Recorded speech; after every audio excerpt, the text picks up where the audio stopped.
Tawasin to Duke Point, the 10:15 is over 3/4 full, and Horseshoe Bay to Langdale, the 9:45 sailing is under half full.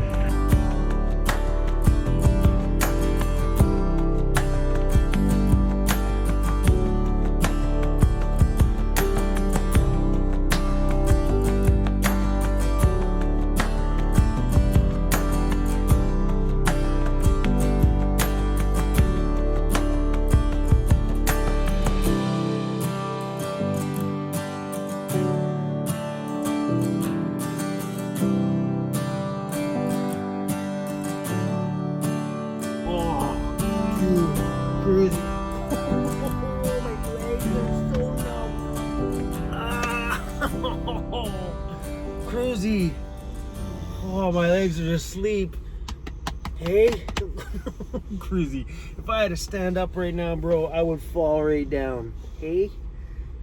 We just caught the 9 a.m. ferry from Victoria back to Tawasin, BC, which is not far outside of Vancouver. I came back here because I have a filming project that I need to do with another company, and that's going to be coming up in a few days. I'm going to try my hardest to bring you guys along with me, but it's hard in those moments to remember to film for them, because that's where my head game is going to be at, plus still remembering to film content for all of us right here. I enjoy bringing you into those things because I wouldn't have those filming projects in my world if I never started a YouTube channel. So this YouTube thing has opened up a ton for me. And all of this stuff started because I jumped ship. What's wrong with me today? Jumped ship in my condo and moved into my van however many years ago. God, I love this thing. Look how good this thing looks. Oh, it's so cozy. Anyway, something looked naked there. You guys notice what's missing here? Anybody? My flowers. So I used to have flowers that went up and strung across and went down. The only reason why I added the flowers there is because I felt like it needed something. It's like that empty space in a home that just needed some prettiness or something. So normally in a house, when I had a weird spot, I'd do a great big giant, like waist high vase with these great big sticks that used to come out and just kind of fill in that corner gap. Well, this needs that. It needs something to fill in this space. So I think I might pop into the dollar store and grab some more flowers. Those last ones, they're just plastic and they break. You know, and being above my stove, it doesn't take much for them to get warm sometimes. What? I've melted a few of them, my bad. Speaking of melting, my buddy Joseph messaged me. I'm going to prop you guys up. When I get excited, I shake, and when I shake, people are like, oh, I'm going to puke. I'm going to put you guys down here. Speaking of fires, my buddy Joseph just messaged me and told me that not far from where his friend, he has a friend that lives on a boat, not far from there or in the parking lot beside there, a van caught on fire last night and then exploded. And that's because of things like explosion comes from the propane tanks.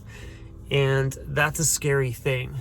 And that really got me thinking about putting in a proper dry heat source like an S-bar in my van, because then I could remove that big, huge explosion tank out from the inside. Sure, if a van has a fire, you got a fighting chance to put it out until that propane tank explodes, then it's over.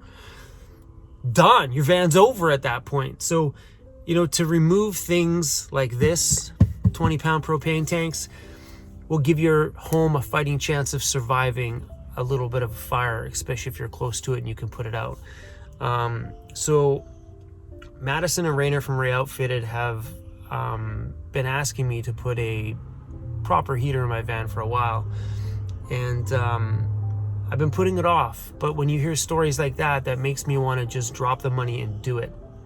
So the reason why I would choose a proper, I say proper because they're tried, they're true, they're trusted, they're reliable, they're durable, and they have a damn good track record, is a proper S-bar or whatever other proper one you decide to buy. There's like the Webasto's or whatever they are. They're tried, they're true, and they're trusted. See, where people like to spend $200 on the cheap China one, I don't trust it. Something inside of me just doesn't feel right about putting something like that in my van that is so cheap. I would rather spend the investment and buy a proper one which has a nice, long, reliable history to it. All right, does that make sense? We're dealing with my home here. I don't want to cheap out on stuff like that, because one thing I have learned in my life is when you make cheap purchases, you end up paying for it in the end somehow. So Madison and Rainer have offered to do a diesel heater in my van for a while, and she messaged me the other day as like, Chrome, our brand new shop on our property should be done very soon. You should come out and get a heater installed. And then after his message this morning about that fire, it's pretty intriguing. So on the note of travel, as they're starting to open up everything around here, like all the parks are open right now, which is awesome. Restaurants and stuff open next week or something like that. I originally was planning to go to the Yukon. I scratched that one. That one's out of there. I'm thinking I might just travel around BC, but then I got the intriguingness about going to see my friends, Madison and Rainer in Ontario, and going back to see Andy from Happy Camper Kits, and some very good friends that I met out that way. So I'm not sure what's going on. I think this entire summer is not going to be a planned travel at all. I'm going to fly by the seat of my pants, go wherever the wind takes me, and just have some fun. The big cross Canada trip last year was great, but it was expensive. So I think if I don't plan it and just roll with it, I think we're going to have a fun summer, you guys. I think you and me, we're just going to go find some fun stuff, do some cool things, and hopefully get into some businesses and museums as the world opens back up again. Yeah, guys, I don't know what's going on. So hopefully that answered your question on Chrome. Where are you traveling this summer? I don't know. Wherever this little heart of mine takes me. You never know. I might end up at Ray Outfitted getting myself a proper heater installed. Who knows? It would be nice though, because if I were to buy one of those heaters, this whole entire box here would be wide open storage space, which would be like so good to have a huge cupboard like that. Huge. That would mean a lot less things crammed into other cupboards. Being in a van for this many years, you do have a tendency of making use out of every speck of available space. So I made a list of some topics that I want to get covered today. We've already covered a few of them. Okay, so some questions have been coming up about this whole COVID-19 and the YouTube business plummeting. YouTubers aren't making any money anymore. Their money has crashed. We're losing money. Come over and join Patreon because we're starving over here.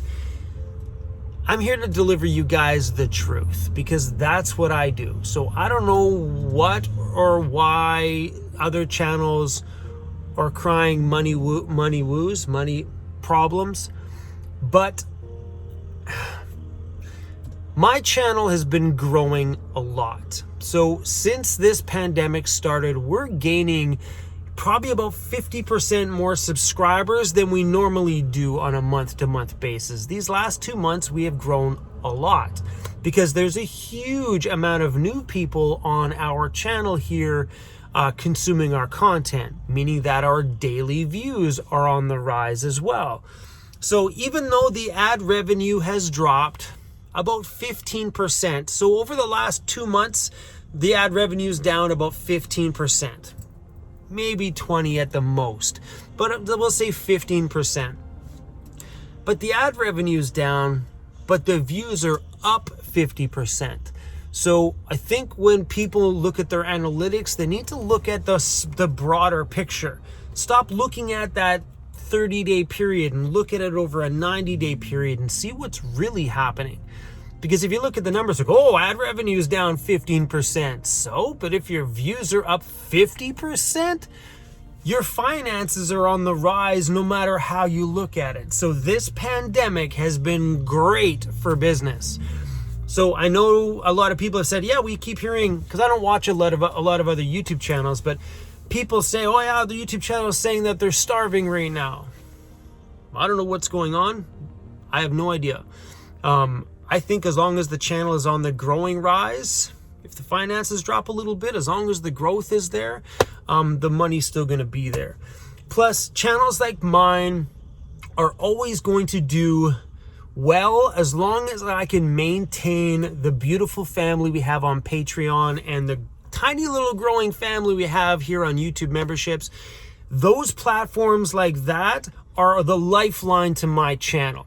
It's because of Patreon and supporters like YouTube memberships is what got all of this started to be full-time. I rely on that. That is like the base and backbone to everything. So if things were to slide, I could probably still breathe a little with just those people there having our backs all the time. So if you're watching a channel that's crying about ad revenue money, I'm not sure about it. Remember, I'm in Canada though, so it may be different if they're from another country or the type of content they produce. If they talk about negative stuff, if they swear a lot, if they swear on the constant, all these things affect how the algorithm or the channels get treated as a whole.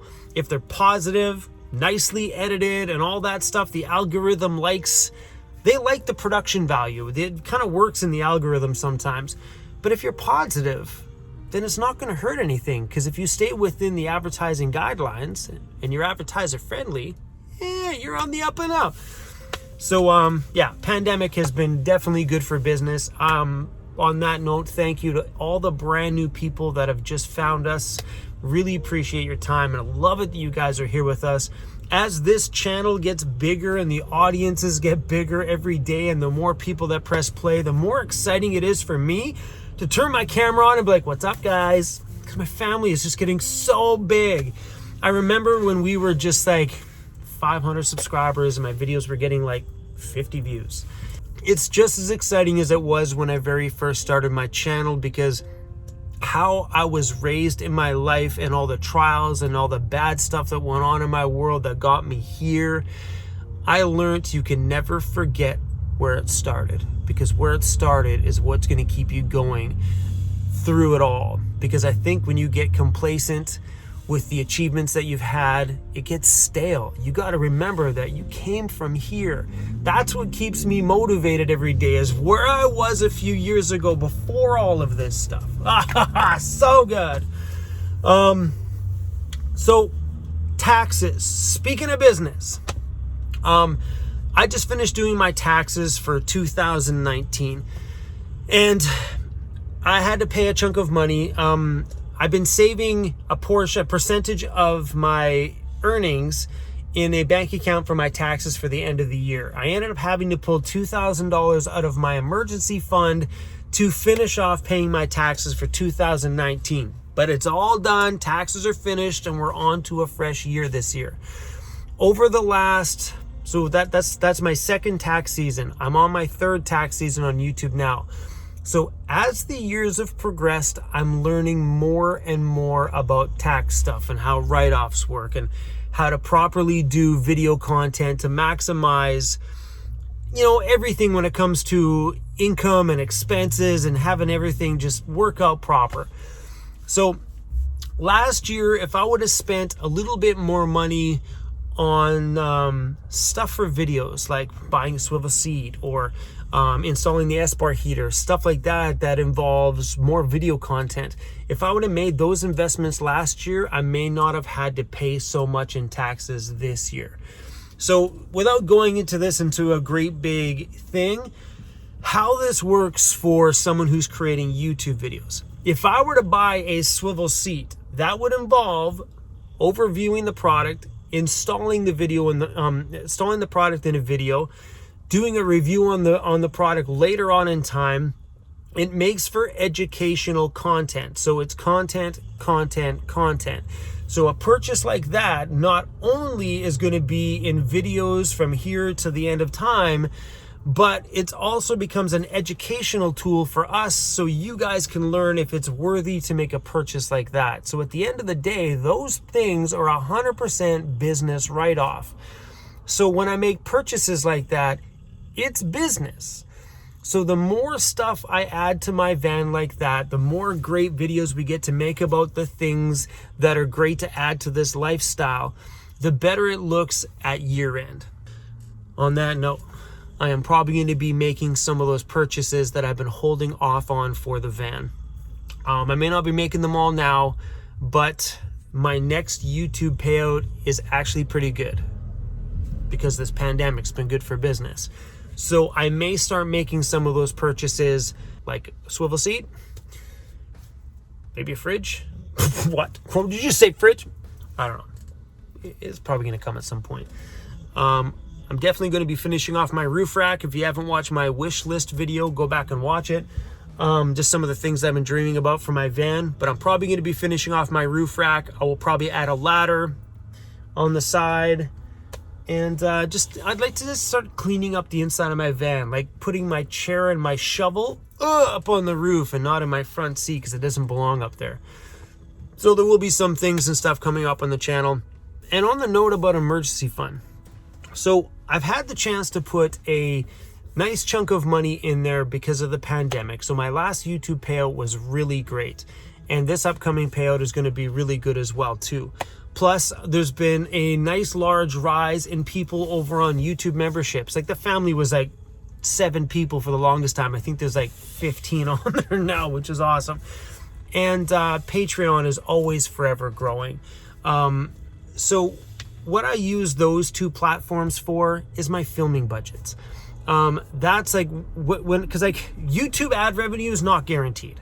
I don't know what's coming in at the end of the month, whether it's good or horrible. Like January 1st, we open up our YouTube revenue, where'd 60% of my income go? Because it's like it's all over the map. So for me, having those 2 platforms just makes me create without the stress. You know what I mean?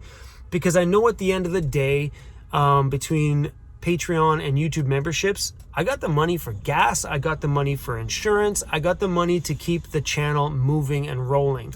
And I like to use the excess of that money for filming stuff for the channel, whether it's going to aquariums or zoos or things that we can't do anymore, or travel. They definitely keep my gas tank full in this van. If it wasn't for both of those platforms, we wouldn't have moved as much as we have in the past year. So this year going forward, having those communities on our channel grow is so vital and so important for us to be doing crazier things this year. I had so many plans this year that I'm sure we all did, that all got changed because of the virus stuff. And I'm hoping maybe by the end of the summer we'll see a little bit more easing of things and we can get out there and start doing some fun stuff. Okay, if you're new to watching a video like this on my channel, my mind fires a mile a minute. I just throw this stuff out to you. But I really enjoy these videos because I think having general discussion videos that make sense or don't make sense is so key for keeping things real with you guys. Because I know when I do edited videos and I talk and I throw more music in it and chop things up, it's easy to lose a real connection with you. So making a video like this for me is hella real connection for me. Like I feel like I just hung out with my bro and my girl bros too, bro fist girls, but bro fist boys, bro fist for the girls. I feel like I'm a little more connected when I just shoot you guys the realness, you know what I mean? So I probably missed a few things on my list, but I don't feel like talking anymore. We've been talking for 20 minutes. I got some grocery shopping to do. While I'm in the plaza, there's a dollar store here. I might go see if I can find another. I was going to show you it, but it's in the bottom of my garbage can. I ain't digging through that. There's coffee grounds in there. Buy another flower for up there.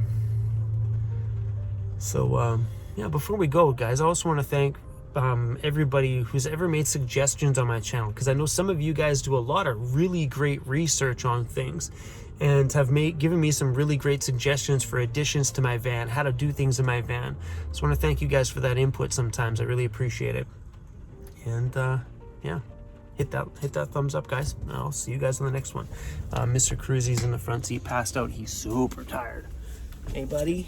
People want to see you, bro. Your tongue's hanging out. Like always. Hey, buddy. Alright. We're at Walmart. Not very exciting.